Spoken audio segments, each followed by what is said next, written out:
নমস্কার, রিমিস টিউটোরিয়ালে তোমাদের অনেক অনেক স্বাগত। দেখো, আমি আবারও কিছু পরিবেশের প্রশ্ন নিয়ে এসেছি।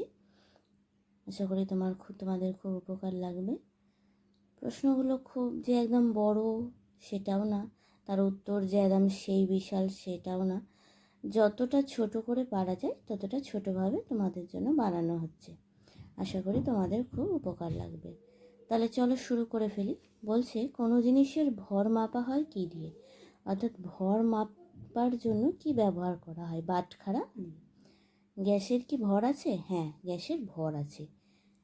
এবার তোমাদের মনে হতে পারে কি করে গ্যাসের ভর আছে। ভালো করে যদি দেখো, আমি টপিকে পড়িয়েছিলাম যে যেটা আমরা রান্নার সিলিন্ডার ব্যবহার করি, যখন সেটা ভর্তি থাকে সেটাতে দেখবে কতটা ভারী হয়ে থাকে।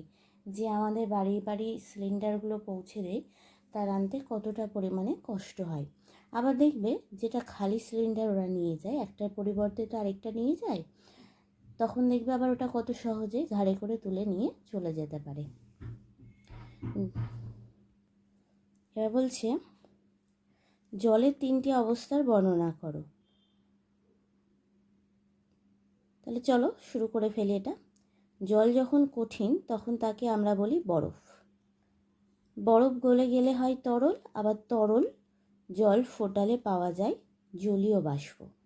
অর্থাৎ দেখবে যখন আমরা জল ঠান্ডা করি তখন সেটা শক্ত, অর্থাৎ বরফে পরিণত হয়। আবার ওই বরফটাই যখন আমরা রেখে দিই, তখন বাইরে রেখে দিই নর্মাল বাতাসে, তখন সেটা দেখবে গলে জল হয়ে যায়। এবার ওই জলটা যদি আমরা গরম করি, সেটাতে কী পাওয়া যাবে? জলীয় বাষ্প পাওয়া যাবে।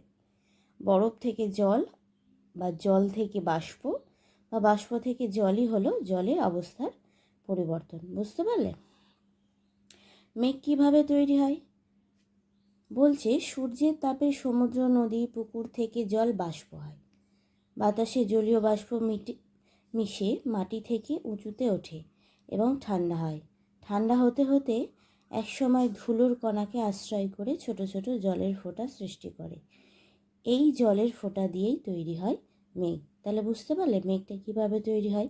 আমরা যখন দেখবে জল গরম করি, একটা যদি ঢাকনা দিয়ে ঢেকে দাও, ঢাকনাটাকে একটু কিছুক্ষণ পর সরিয়ে দেখবে ঢাকনার গায়ে ছোটো ছোটো ছোটো ছোটো ছোটো জলের বিন্দু রয়েছে, তাই তো? এবার পুকুর, সমুদ্র তো আমাদের ঢেকে দেওয়ার ক্ষমতা নেই, সেটা সূর্যের তাপে কি হয়?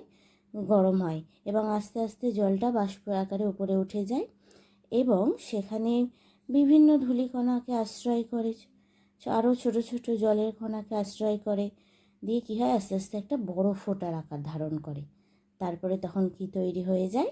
মেঘ তৈরি হয়ে যায়। আশা করি তোমরা খুব ভালোভাবে বুঝতে পেরেছো।